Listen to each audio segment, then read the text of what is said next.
Hello, I am Michael Wild. This is Mari 4.5, and today we are looking at the procedural skin texturing that I did for this Lion Cat asset, and how I took what we've done in the previous lessons, which was setting up the displacement inside of Mari and ZBrush, and using that to inform my diffuse color or my color maps.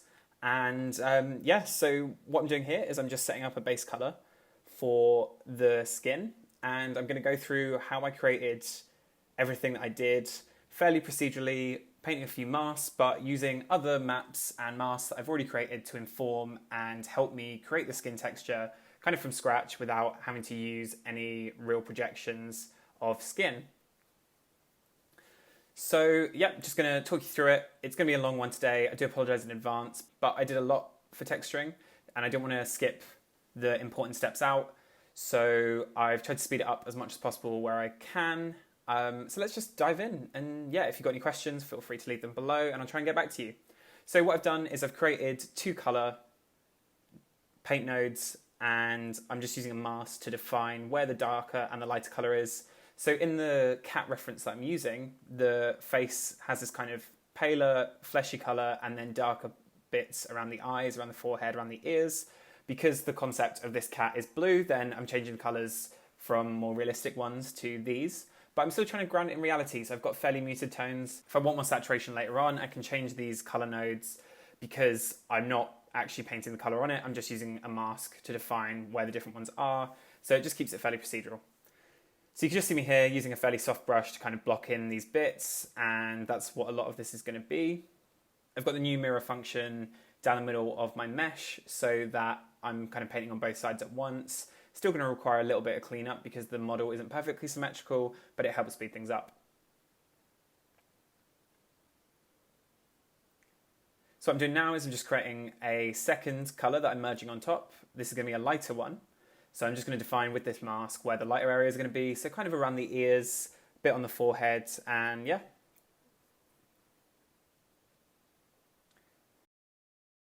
Just viewing the mask rather than the output, just to see if I've got any seams or anything like that on the texture.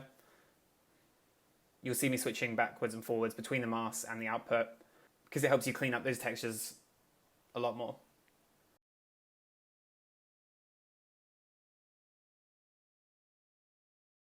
So just skipping forward now. So I've kind of got those areas blocked in. Just checking that mask. Getting rid of seams.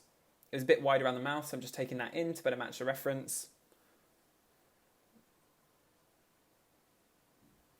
So I've got the ref off screen, but I'm pretty sure I bring it in every now and then.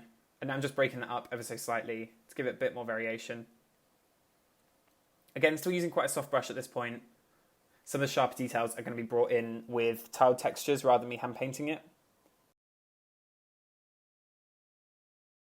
So I'm just scrolling through my ref, working out what I need to do next.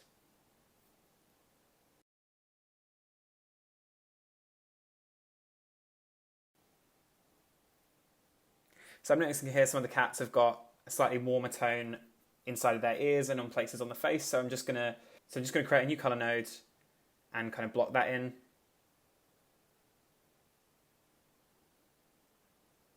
Doing it quite harshly at the beginning, and then what I can do is I can just bring down the opacity of that merge node to make it a bit more subtle. Again, using a really soft brush just to block it in and add variation. It looks pretty ridiculous now, but when I bring it down and when I've got other stuff layered on top of it later on, you're going to barely notice it, but it will help just add some variation overall.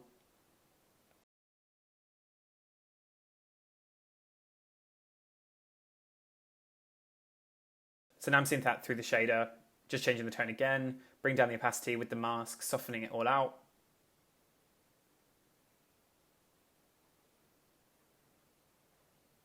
And now I'm just playing with the specular roughness of the shader to get a better view of it. And I'm changing the environment light as well, just to help me get it as flat as possible.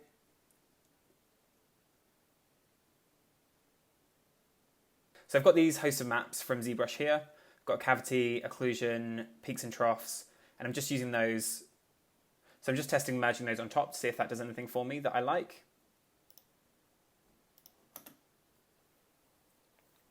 Then adding a levels as well to really crank those values. And now I'm adding a tile texture on top with a merge node and using that mask to merge it so that it's only going into the crevices of the skin.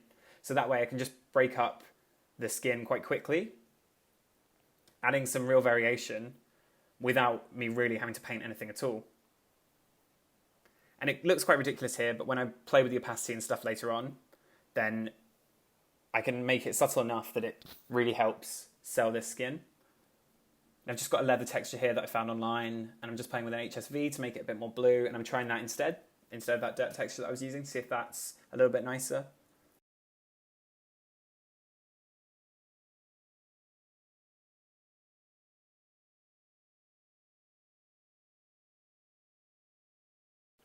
And what I'm using now is I'm using one of those masks with a levels. So I'm just darkening part of the skin using the cavity map from ZBrush to only affect the peaks of the skin.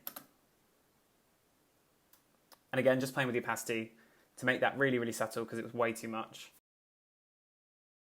And so I'm trying to kind of emulate the spots on the skin that I'm seeing in some of the reference, these kind of dark, not quite moles, but just dark splodges on the skin. So I've got this tile texture that I wrote out of Substance because they've got some really great textures in there, and I'm just merging that with this dark levels that I've got.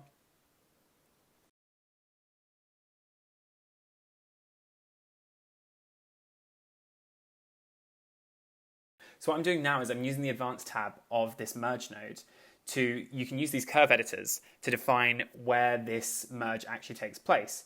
So what I want to do is I actually only want to multiply where there isn't pure white. So that way I get a bit of decay towards the edges. And you'll see here when it fades forward that I'm using this curve editor. I've made it so that my merge is only happening on the edges to kind of give me this decay, this wear at the edge.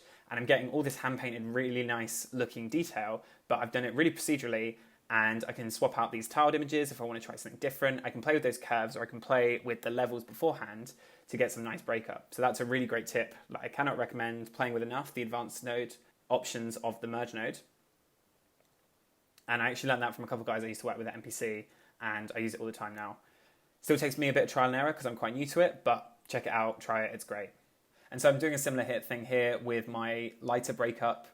I've used another merge node and I've got the breakup towards the edge so that when I paint, it's basically giving me free patination that I didn't have to hand paint. And again, I'm just using a soft brush. So where it's pure white, it's not doing anything, and where it's a bit grayer, it is adding this nice tiled breakup on top. So what I'm doing here is I'm just dropping some backdrop nodes to help me easily identify where things are. When you get big node graphs, then it's really important to do. So I've got my base colors, and then I've got my more kind of procedurally using the ZBrush mask I've got laid out cleanly, especially if somebody had to pick up your scene or your archive in Mari, then it's so important to be doing that. So now I'm just adding some almost mascara to this guy. On the reference images, he's got, or she, I think Lion Cat's a she actually. She has got some dark eyes, so I'm just adding that in. Again, it's quite dramatic. I'm going to add it to the nose as well, and then I think I turn it down, and I think I turn it off at one point and then bring it back later on. But that's a good thing about working quite procedurally, is you can just play with the masks and you can change it quite quickly on the fly. You can make really easy changes because you haven't projected or anything like that.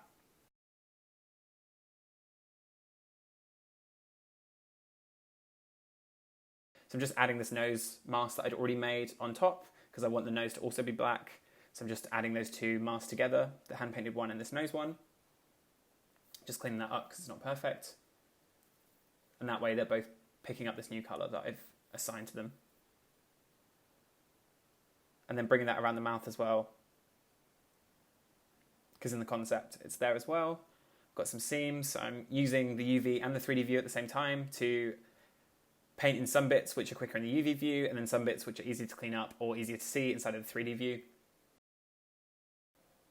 So I'm just going back to this first node that I've got, and I'm darkening that initial colour that I'm merging on top just to add a bit more contrast between it. Just viewing this now through the shader, adjusting the line of this dark rim that I've added around the eyes, making it a bit more prevalent.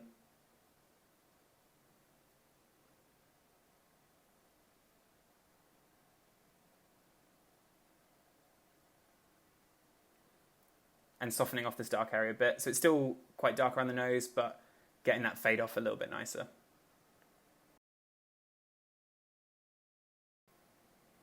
It's definitely feeling a bit cutouty, so I wanted that fade to be a bit more organic.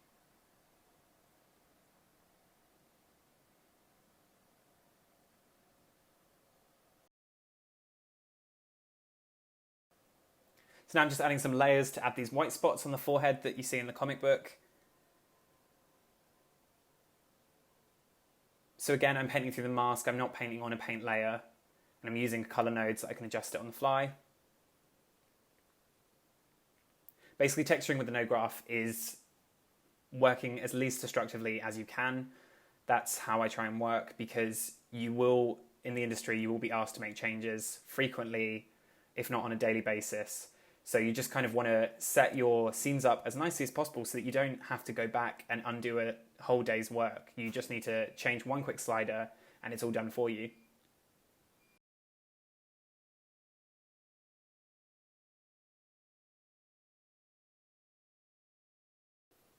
So you can see me here just painting them into this mask, and then I'm playing with the opacity to get something that I like. Just adding in an ambient occlusion node now.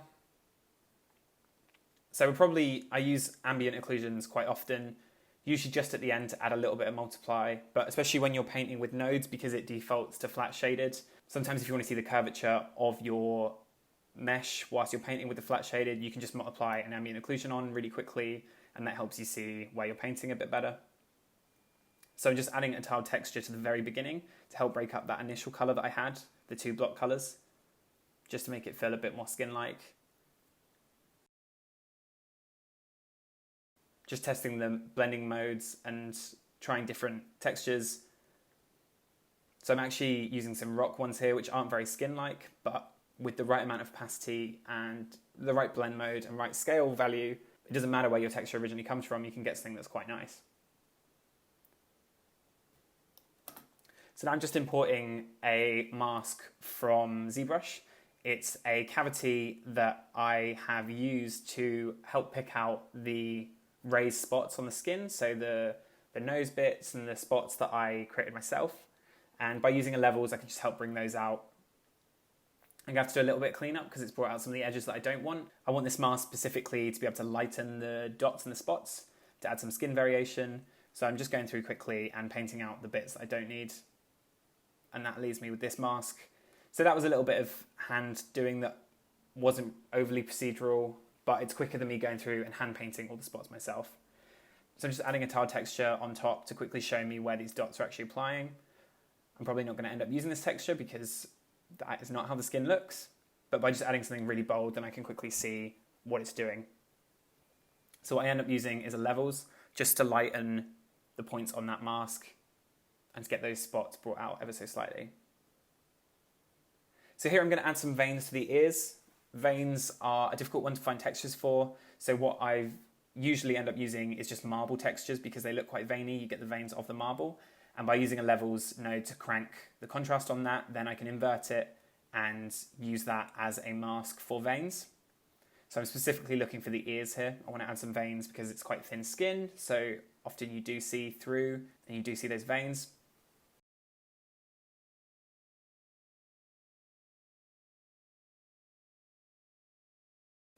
So I'm just setting up my mask for where I want them to be.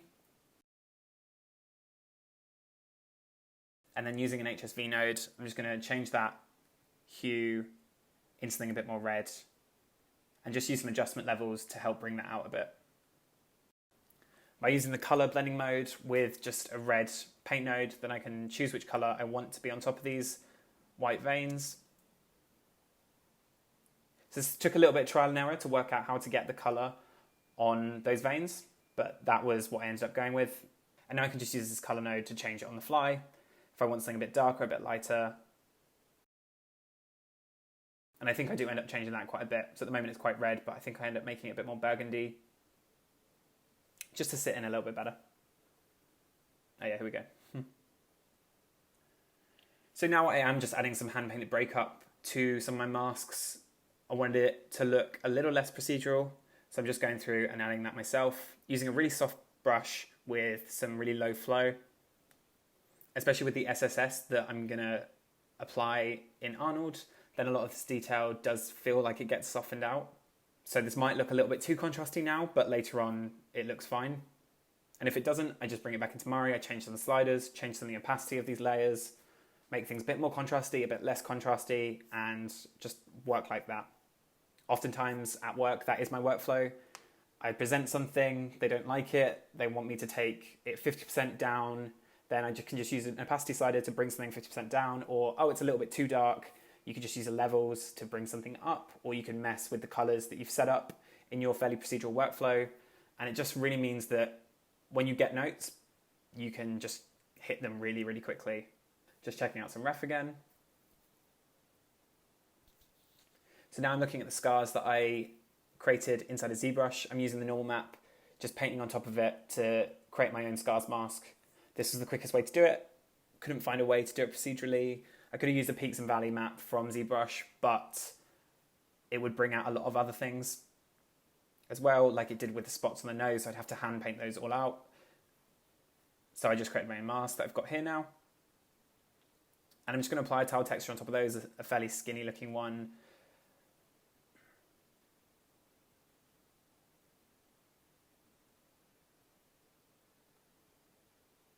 Changing the hue of it to make it look a bit more in line with what I've already got.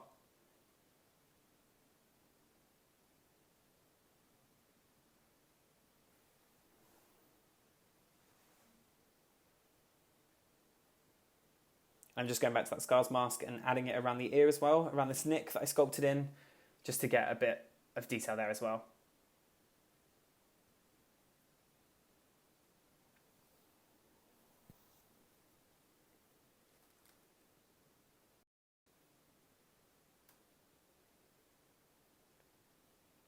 So I was looking at the reference of the cat's nose, and I noticed they do have some texture breakup on them as well. It's not just one flat color. So I'm just using a tile texture on top of that mask node to add a little bit of breakup. Just trying a few things out, seeing if we can use a tile texture as the mask and then using a levels on top of that, or if I want to add the tile texture directly on top, or if I want to add a color on top. So because the bump on the nose is so strong, then a lot of this isn't really going to be seen because you're just going to be looking at the displacement on it straight away, but I did want to add a little bit of something. I think on my first renders, it came out a little bit too strong. So I ended up dialing that down a little bit because it looked like there was some sort of like white dots or something on the nose. But again, that's the beauty of working with nodes, with layers, whatever. You can just crank up the opacity, crank down the opacity if something's too strong or not enough.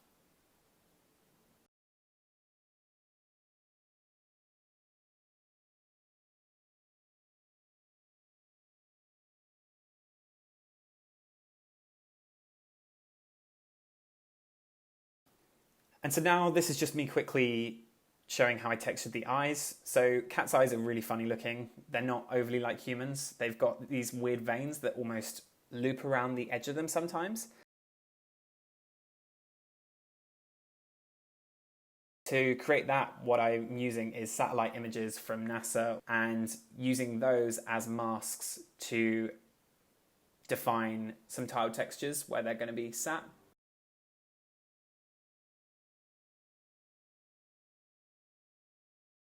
So I'm just projecting some down now. So this isn't overly procedural, but I can then crank these rivers or whatever I'm painting now, desaturate them, make them into a black and white mask, and then add some tile textures using that as a mask.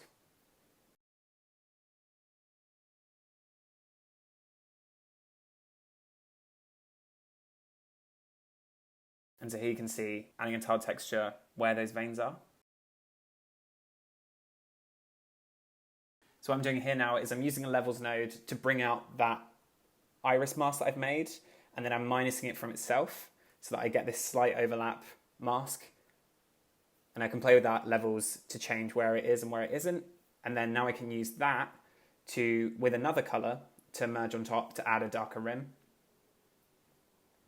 So again, quite procedural. I just have to change that initial mask to change that. I wouldn't have to repaint it or anything like that.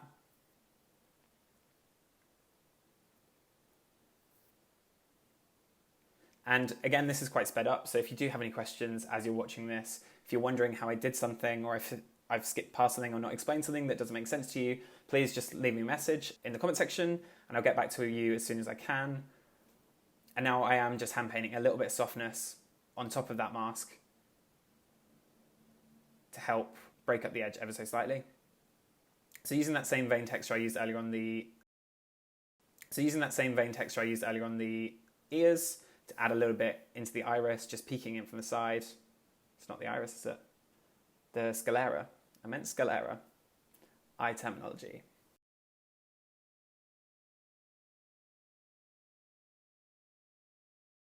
Just bring down opacity because it looked a bit crap. And then really quickly plotting in the back of the eyeball that you don't ever really see, but it's good to have something there. And so now I'm just going to start blocking in a little bit of detail onto the inside of the iris. A little bit more breakup with that mask that I was using earlier, just to get a bit of colour variation.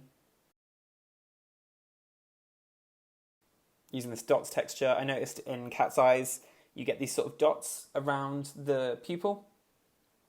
And I thought that was quite a nice detail that I could add in there. And just in general, to break it up, I need to make sure the details aren't too small because I'm never really going to be rendering the eyes this close up. I did do a render of the two eyes together, so you do see it, some of the detail, but I need to make sure it's not too small and it just gets lost in further out renders and shots.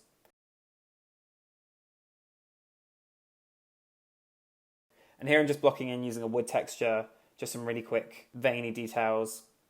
So for the final eye, I did actually get an iris texture just through Google image search and actually impose that on top, a human one. So cat's eyes don't look overly like humans, but I found the detail on this was a little bit lacking. So I don't actually have video of that because Mari and my computer crashed, which killed Bandicam, which corrupted the recording. But here I'm just using a tile texture, sort of mossy, stony one, to add a bit more variation on top.